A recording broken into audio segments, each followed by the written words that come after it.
Hey guys, and welcome to my YouTube channel, Crackle on the Beat, with myself, Vicky. I'm a radio presenter and music journalist that just loves obsessing and addressing all things music. So if that is your kind of thing, then go ahead, hit like, subscribe, share, and all that jazz. And we'll get into it.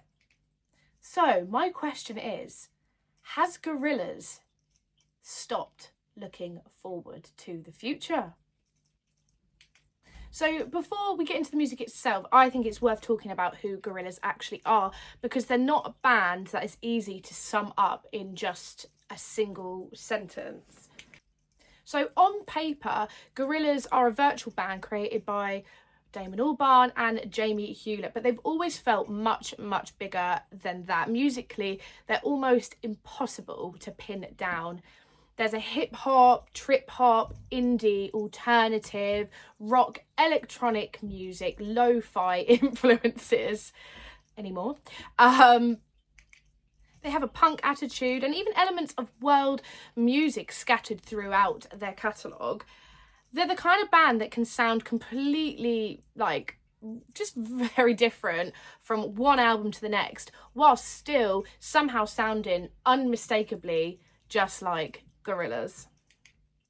What has fascinated me about them is just their sense of imagination that runs through almost everything that they do. They're not just a band, they are a world. They have created their own world, whether it's the dark, almost sinister atmosphere of Demon Days, the floating island of Plastic Beach, or futuristic themes explored throughout Humans, which is the album I have over here. And every era feels like they're stepping into sort of a completely different universe. A huge part of that comes from the characters themselves. Murdoch, 2D, Noodle, and Russell aren't just mascots slapped onto the album covers. They each bring their own personality and their own mythology to the project. Murdoch is chaotic, cynical, and often feels like the darker force driving the band. 2D is the dreamer, drifting through everything with sort of a strange, innocence. And Noodle brings creativity and energy and a sense of adventure, whilst Russell often feels like sort of the spiritual centre of the group, carrying a deep connection to hip-hop culture and the more mystical side of the Gorillaz lore. And behind all of that sits Jamie Hewlett, whose artwork and storytelling gives the band its visual identity, and, Damon Albarn, whose songwriting and sort of musical curiosity pushed the project into a new territory with every single release. What makes Gorillaz so unique is that they were never really designed to be a traditional sort of four-piece band. Instead, they're more like a creative platform. Over the years, they've brought together rappers, singers, producers, artists, and musicians from completely all sorts of backgrounds, and somehow made them all feel like part of the same universe. In a lot of ways, Gorillaz were doing things 20 years ago that have become completely normal only just now. They blurred the lines between music, animation, storytelling, and collaboration long before artists were even thinking that way. And that's a big part of why they're still such an influential force today.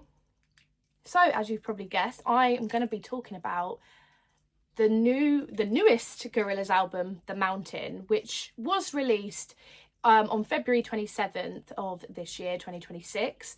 It's been a few months since the album's come out, but I think it's still fresh enough in the works to discuss.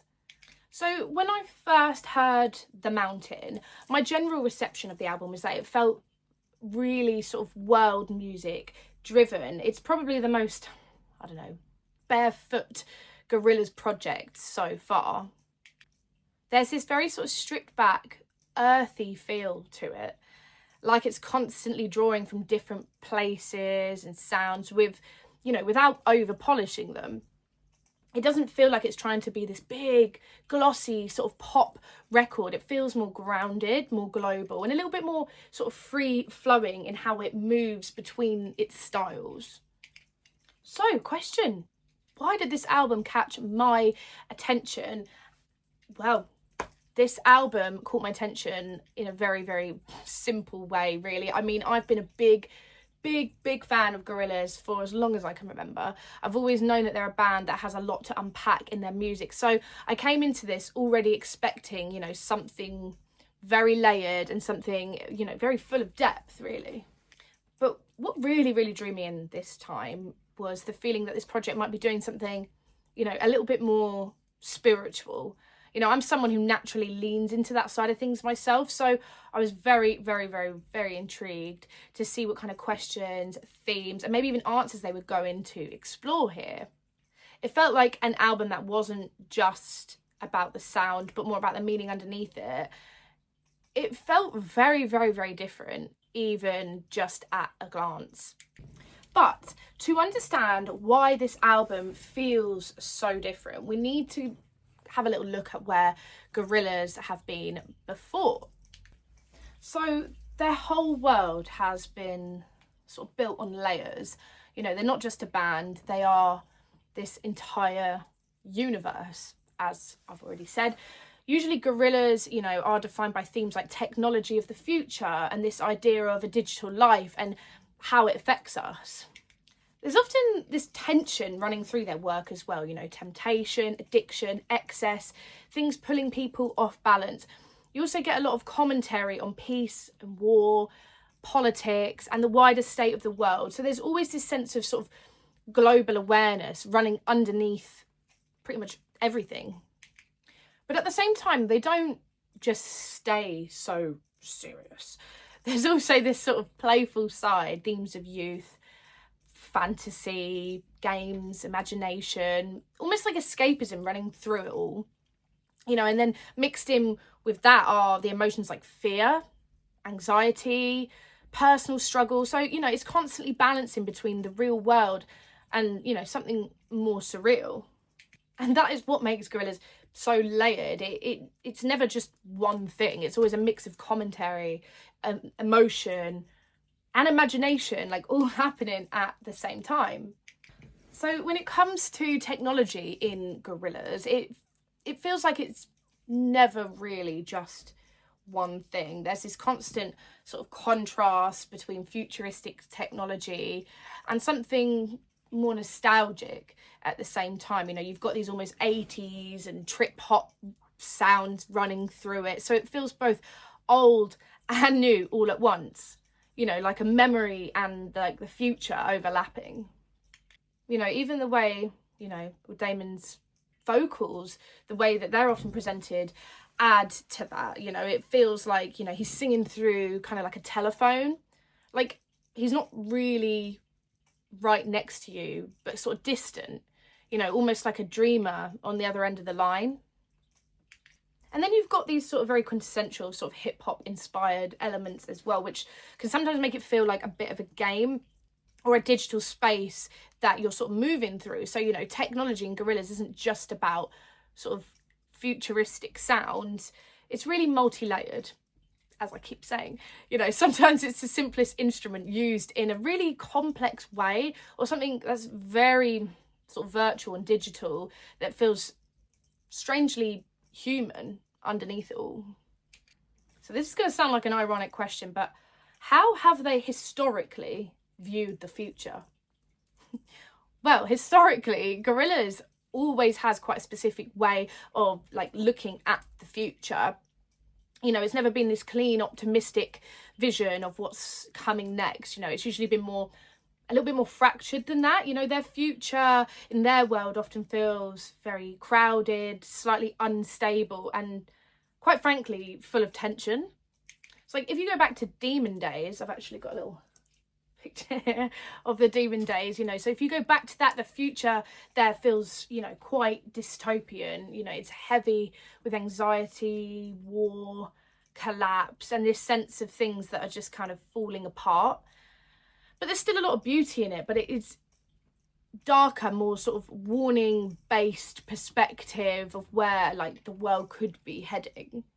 And then with the Plastic Beach album, the future kind of shifts again, but it doesn't become more hopeful or straightforward. It feels, you know, a little bit more like artificial. like a manufactured world just built out of the wreckage, really. You know, there's this idea of isolation, consumerism, and sort of an environmental decay, but, you know, wrapped in something that sounds almost glossy or artificial on the surface. So when you compare that to their sort of newer work, what's really interesting is how the future vision starts to feel less like a fixed sort of dystopia or artificial world and more fluid, you know, like it's moving between time, memory and place rather than just sort of predicting what's next.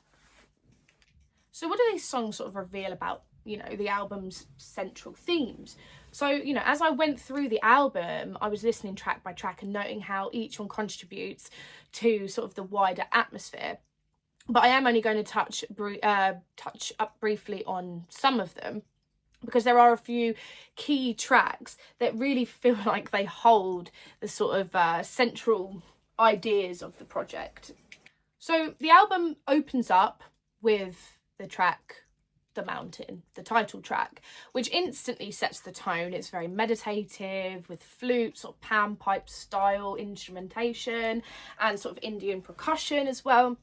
And it feels deeply spiritual and very, very worldly driven.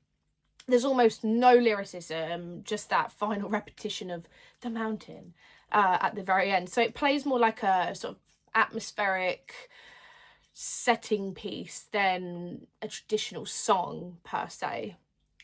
So from there, the album sort of branches out into very different cultural and sort of sonic directions. You know, tracks like The Hardest Thing and The Orange County feel more like transitional moments, you know, brief, reflective and slightly melancholic, you know, but still carrying that blend of sort of global influence and, you know, electronic layering that sort of runs through the whole project. Then tracks like, I don't know how you pronounce this, Damascus and The Shadowy Light continue sort of that idea of cultural blending and existential questioning with lots of, you know, overtly sort of spiritual and political sort of ideas sort of woven in. But the main emotional and thematic core, in my opinion, really sits in a few sort of standout tracks. So The Moon Cave feels like the most sort of recognisably sort of Gorillaz moment on the album so far. You know, it sort of leans back into that sort of trip hop foundation with Damon Albarn's vocals sitting in that sort of distant, almost telephone-like space. Almost like, you know, he's kind of like not in the room with you. It has that classic sort of Gorillaz identity, but it also surprisingly cleansing in tone, especially with lyrics like wash all the perfume from your body. It feels groovy and uplifting as well, but it's still very layered, especially with that hip-hop breakdown that adds sort of movement and texture in the middle. Then the track The Happy Dictator sort of introduces a more sort of conceptual idea. This imagined world of better leadership and sort of improved systems, but filtered through a slightly sort of delusional sort of optimism, really. You know, it feels like it's asking whether we're actually progressing or, you know, just convincing ourselves that we are. You know, there's this lightness in the production, almost airy and translucent, you know, but underneath there's still this sort of quiet uncertainty, if you will. But the two tracks that I think feel very central to the album's emotional and thematic weight are The God of Lying and The Empty Dream Machine. The God of Lying stands out because of sort of how direct it feels. You know, it has this soulful, slightly reggaeton influenced energy with, you know, a darker undercurrent actually. The bass is very sort of heavy and grounding, and the contrast between the featured vocals and Damon's more sort of drifting delivery give it this sort of push and pull between sort of clarity and distortion. Thematically, it feels like it's sort of questioning the truth, belief and influence, almost like it's sort of unsure of what can actually be trusted anymore. And then you've got The Empty Dream Machine, which feels like one of the most sort of emotional centres of the whole project, really. You know, it's immediately more meditative with sitar, which is like a sort of Indian guitar, like with sitar bends and a really sort of organic, almost hypnotic instrumentation. It feels introspective and a little bit hollow in places, you know, which kind of fits the title. It's like exploring emotional burnout or a kind of sort of internal emptiness. The sort of contrast between, you know, those earthly sounds and those more sort of auto-tuned, processed vocals really reinforces that tension between the human and the artificial. It also brings back, you know, that hip-hop influence again, but in a way that feels a little bit more reflective and perhaps maybe a little more sort of fragile. So taken together, these tracks feel like they're doing the most work, you know, in terms of expressing what the album is actually trying to say underneath all of the sort of sonic variety that it provides. So just sort of bringing in a little bit of sort of external discussion here. So Zayn Lau, you know, the sort of, I guess, music journalist for Apple Music. So in the Zayn Lau interview around the House of Kong exhibition that he did with Damon Albarn and Jamie Hewlett, also touches on the idea that Gorillaz aren't really interested in nostalgia in a sort of traditional sense. Like, even when they're sort of revisiting earlier eras of the band, it kind of felt like, you know, it's framed more as of a reflection rather than sort of romanticizing the past as such. You know, instead the focus is very much always on moving forward and evolving the project. They also talk about how the earlier albums had much more sort of defined worlds, like the dystopian feel of Demon Days or the artificial sort of consumer-driven world of Plastic Beach, whereas in this newer phase, it feels more grounded in more of like a real lived experience, you know, spirituality and sort of personal reflection. So rather than trying to recreate sort of the old versions of Gorillaz, it feels like they're sort of deliberately pushing into new territory, which actually ties into the album's overall sense of sort of progression rather than nostalgia. So the big questions for you guys to think about, you know, what happens when the future finally arrives? And, you know, if Gorillaz have spent 25 years predicting the future, what happens now that we're sort of actually living in it? So overall, really, this album feels like a lot more grounded and focused on sort of the present moment in time. The ideas running through it are kind of semi-political, melancholic, nostalgic in places, if you listen carefully enough through the sound, less the meaning, more the sound. You know, it's also uplifting and very, very unifying, for sure. It feels like it's just full of love, but also with a lot of worry at the same time. Like, it's constantly shifting between these sort of like emotional extremes. There are a lot of dips and rises throughout, but underneath it all, there's this sort of steady, meditative undertone that holds everything together. Sonically, the use of sort of world instruments like flutes, panpipes and sitars carry sort of through the entire record, but it still feels undeniably just like Gorillaz. That familiar identity is still there, you know, Damon's slightly distant telephone-like vocal style, the glitches, the trip-hop beats and the electronic textures. Nothing has disappeared, really, but everything has been reworked and blended in a much more fluid way, I believe. You've also got this sort of mix of hip-hop sitting right alongside Latin, Middle Eastern and Arabic influences, as well as that sort of grounding in Damon's own voice and British roots. You know, it creates this sense of everything existing in the same space all at once without it feeling forced or like fragmented. What it feels like overall is that this album has kind of paused time. You know, it stops to look back at what Gorillaz have done before, to reflect, you know, on where the world is at now. And instead of offering answers, it kind of leaves you with more questions. There's a sort of rhetoric, sort of undertone that sort of flows through the album, you know. The whole thing feels, you know, very, very rhetorical in that sense, to be honest. And in terms of comparisons, I mean, like direct comparisons, I mean, you can still hear traces of earlier Gorillaz eras. That's where I said it's sort of nostalgic in certain sounds, but they read very, very, very differently here. You know, there are echoes of sort of the gloom and the devastation of the Demon Days albums, and the experimental collaboration style they've always had still is going strong, but it doesn't feel tied to sort of a commercial appeal in the same way that it used to.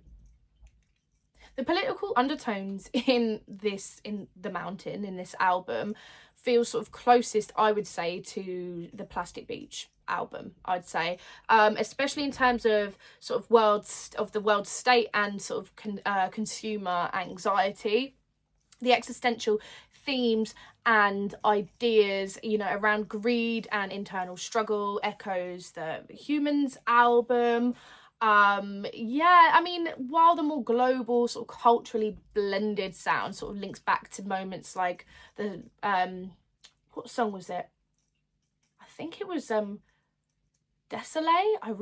Désolé, from the Song Machine album.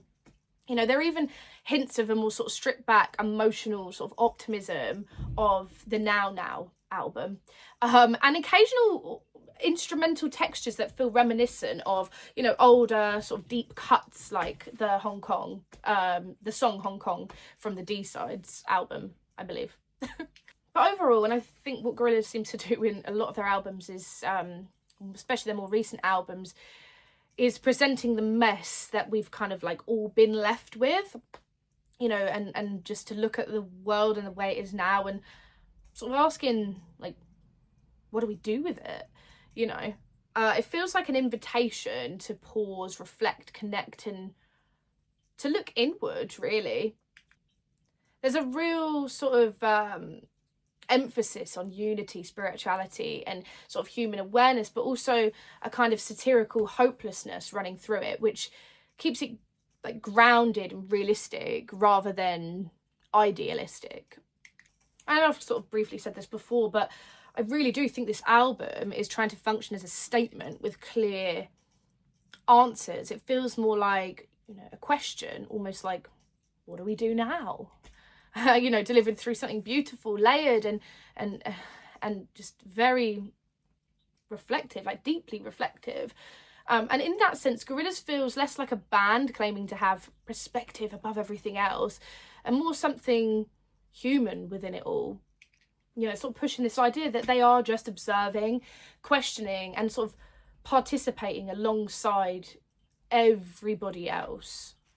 So for me, to answer the question I asked directly, yes, they have stepped away from the idea of the future in the way they used to present it, but that's not because I think that they've lost direction at all. It feels more like we've finally arrived at the version of the world that they were sort of warning us about in previous albums, which I think, you know, ties in amazing with their sort of narrative stance that they have. So, you know, instead of looking forward or backwards, the album just kind of sits firmly in the present, asking like what comes next.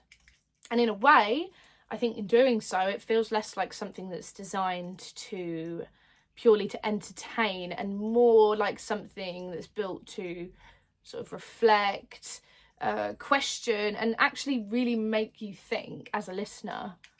So what do I think of this album? Like, what ranking would I give it? Well, I don't know if there is really a ranking I'd give it. I really, really love Gorillaz a lot. I think they're one of the best bands in the world. I really mean that. I really do think that they're incredible. And I really, really liked this album, actually. I wouldn't say it's my favourite. I'm a little bit stuck in the past with Gorillaz, I think. But, you know, I would definitely say it's the wisest album of them all.